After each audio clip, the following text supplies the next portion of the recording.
I'm in the middle of a huge life lesson, and yet I can't shake the feeling that I'm moving too slowly.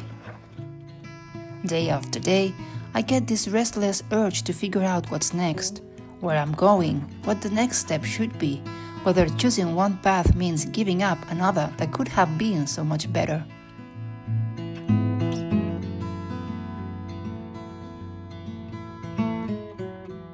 I heard something recently. When you finally let go of what's holding you back and create space within yourself, the universe finds ways to fill it in ways you'd never expected. But of course, that takes time. And if there's one thing I've learned these past months, is that pain isn't something to skip over. It's something to walk through. You don't tiptoe around it. You look it straight in the eye. And that only means one thing. Maybe today, your only job is to exist and eat some homemade pancakes.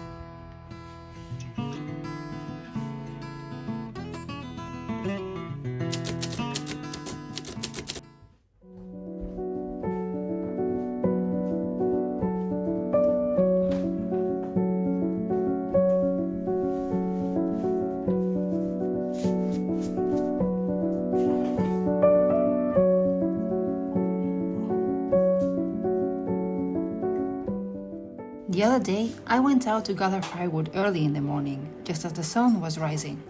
The fog was so thick, it felt like I was inside a dream. There was no sound outside, and right when I opened the door, there it was, a fox. Absolutely stunning, it stood still, just staring at me. I thought about grabbing my phone, but something told me to just stay still. We just looked at each other for what felt like a couple of very long minutes. No exaggeration, maybe even longer. Neither of us moved, until, just like that, he decided to leave. Does it sound crazy to say that I felt his energy? Maybe spending so much time alone here is messing with my head. When I told my friend Irma, she didn't think it was crazy at all. She immediately told me to look up the spiritual meaning of foxes. Turns out, they are guides that help bring clarity and show the way between the visible and invisible. It's not unusual to see foxes around here, but I guess we all choose what to believe in to help us shape our own path, right? And choosing a fox as a spirit guide, I think it's pretty cool.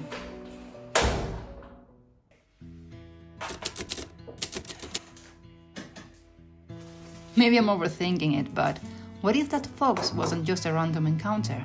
What if he appeared right when I needed clarity and courage to make my last video? Honestly, your response has been overwhelming. Seriously, you fill that empty space with love and kindness, and I still can't believe I hit 1,000 subscribers. I swear, the second thought that crossed my mind, because the first was just immense gratitude, was, how can I bring even more light? How can I give back all this love? If there's a topic you'd like me to talk about, let me know. I'll let the little birds in my head create something, hoping to bring value, light, and maybe a bit of entertainment. Honestly, I never imagined making these videos could be this healing and beautiful. Thank you.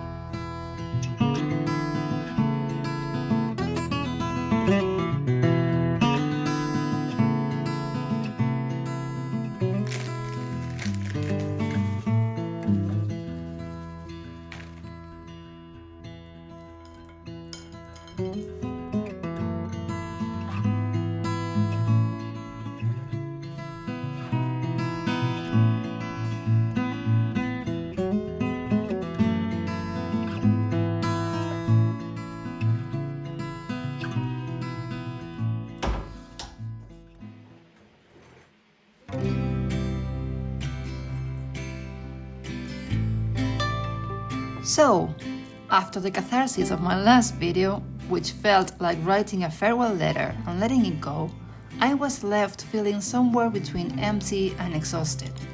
Maybe that's not the right expression. It was more like finishing a long hike. Miles of walking, climbing up and down, until you finally take off your heavy backpack. That feeling of relief, but also complete exhaustion. Do you know what I mean?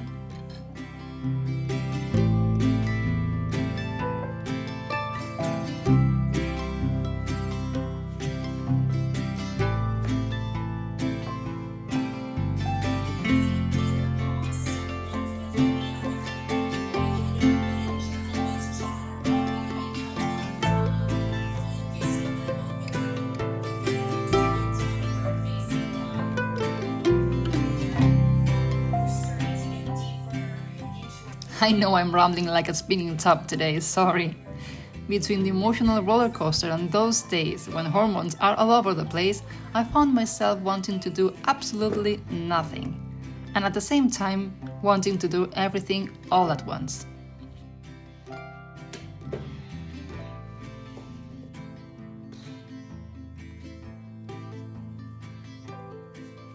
I call these days, when I don't feel like doing anything at all, the Bridget Jones days. I used to try to avoid them, and I'd feel super guilty when I couldn't. I would open my phone and see all those videos such as how to be ultra productive, stop procrastinating now, wake up at 5 a.m. and achieve all your goals, don't watch Netflix, it's a waste of time. Seriously, enough already. Of course, I want to be productive, and we need to do so in order to achieve our dreams, but I've also realized that when the Bridget Jones mood kicks in, the smartest thing to do is surrender to it.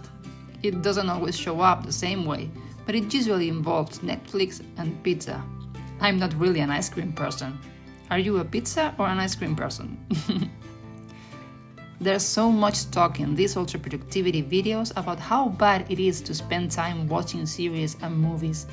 But honestly, I make these videos because I love watching series and movies.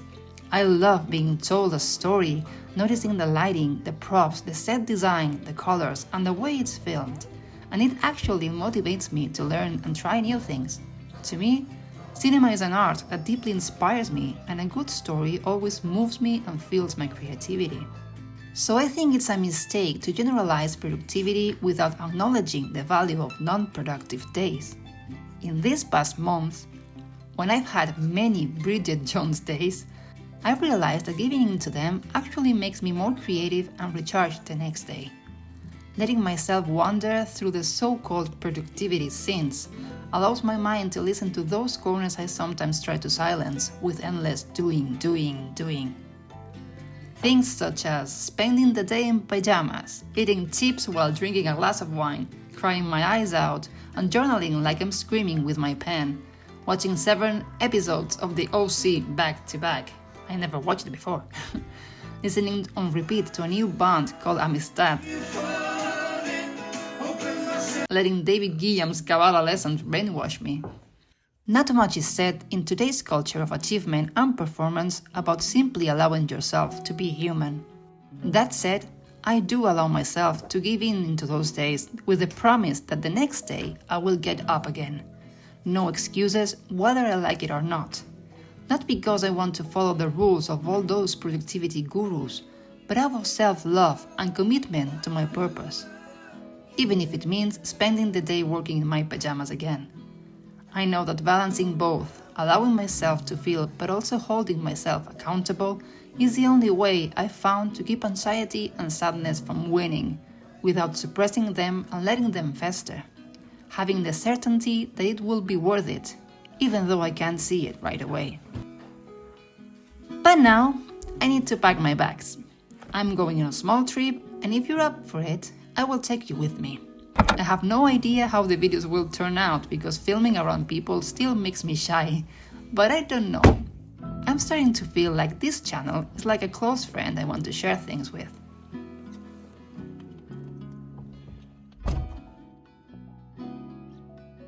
So right now, if all went well, I'm in Zaragoza, probably playing with Fidel. And look at that, once again, not being productive. And honestly, it feels amazing. Thank you again for your support.